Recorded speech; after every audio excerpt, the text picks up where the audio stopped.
Kfouri. Kfouri. Bonjour tout le monde, bienvenue à Mind Map. Cette semaine, on va vous parler de nos coups de cœur de la semaine. Donc, Jeanne va commencer. Ouais. Vas-y, Jeanne. Donc, mon coup de cœur de la semaine, c'est une émission québécoise qui passe à Radio-Canada. C'est Animaux. Dans le fond, c'est un vétérinaire. Je suis pas capable de dire son nom de famille. C'est Sébastien Kfouri. Kfouri. Bref. Exactement. Là, je suis un peu en retard parce que pas cette semaine c'est passé, mais moi je l'ai récupéré cette semaine, les émissions. La première d'Animaux, c'est un couple qui sont en voyage au Pérou et qui décide de récupérer une chienne de rue de là-bas et de la ramener au Canada. OK. En gros, ils réussissent. On s'entend qu'ils sont motivés, là. Oui, mais c'est vraiment plein d'émotions. Moi j'ai adoré, je braillais quasiment là. Mais récupérer un chien au Pérou pour le Un ramener ici. Une chienne abandonnée, ouais. Ils sont comme tombés en amour avec, puis on suit toute la progression du chien, là, du Pérou au Canada, puis l'intégration avec le chat qui est déjà dans la maison. Fait que, en gros, c'est ça, mais c'est vraiment touchant, il faut aller le voir. C'est surtout pas TV. Fait qu'on peut le voir quand on veut, avec toutes les autres émissions d'animaux. Il y en a 4 pour l'instant. Et c'est des émissions d'une demi-heure. Je pense que c'est 40 minutes. Puis il y a des moments touchants. Ah non, c'est la première émission, je braillais à la fin. Mais on s'entend que ça prend des gens vraiment spéciaux pour récupérer une chienne abandonnée au Pérou et la ramener à Montréal. Ben, c'est un coup de foudre. En tout cas, c'est à voir, allez voir ça. Puis pour vrai, c'était vraiment le fun. C'est vraiment touchant comme épisode.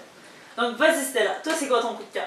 Je vais vous parler des Francopholies de Montréal qui ont eu lieu cette semaine. Ouais. Et en fait, je suis allée lundi et mardi au Franco et j'ai vu plusieurs spectacles. Puis je veux vous parler un peu de mes coups de cœur des 2 jours. Le premier spectacle que j'ai vu, c'était Alexandre Poulain. Est-ce que tu le connais, Jean? Pas du tout. Pas du tout? J'ai jamais entendu son nom. À part là. À part là. OK. Alexandre Poulain, c'est un ancien enseignant de français au secondaire. Mais c'était pas ça son rêve. Son rêve, c'était d'écrire, de chanter et de vivre de son art. Pas d'enseigner à des gamins chiants et turbulents. Bref. Donc, et puis, j'ai adoré son spectacle. C'est un très bon chansonnier. Et ce que j'ai le plus aimé dans son spectacle, c'est qu'à un moment donné, il fait une chanson sur les profs.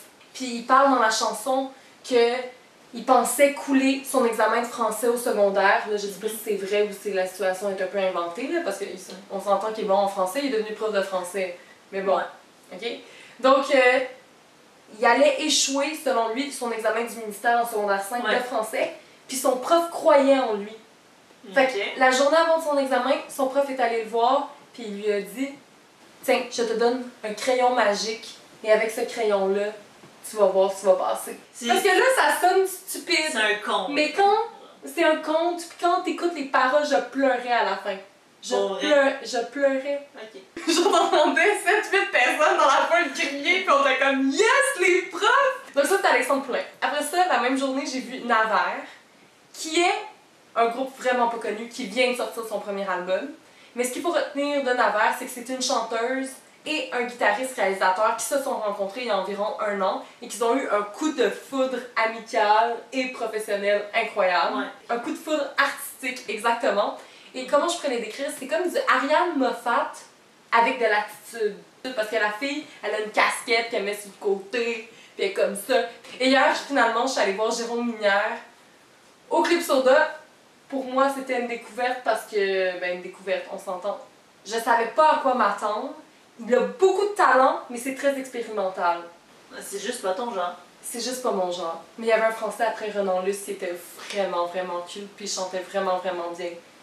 Un petit Français charmant qui joue bien la guitare. Donc, résumé, thumbs up Alexandre Poulain, thumbs up Navarre, top moyen Jérôme Minière, puis thumbs up Renan Luce. Donc voilà. Donc, c'est ça notre coup de cœur de la semaine. Donc si vous avez aimé ça, thumbs up. Thumbs up. N'oubliez pas de partager, de vous abonner. Faites ce que vous voulez, tant de vous en parler. Tant de vous en parler, exactement, Jeanne, j'aime ça. Puis sur ça, on va se dire à la semaine prochaine. Bye. Je vais vous parler des Francophonies de Montréal. Des Francophonies? C'est bas,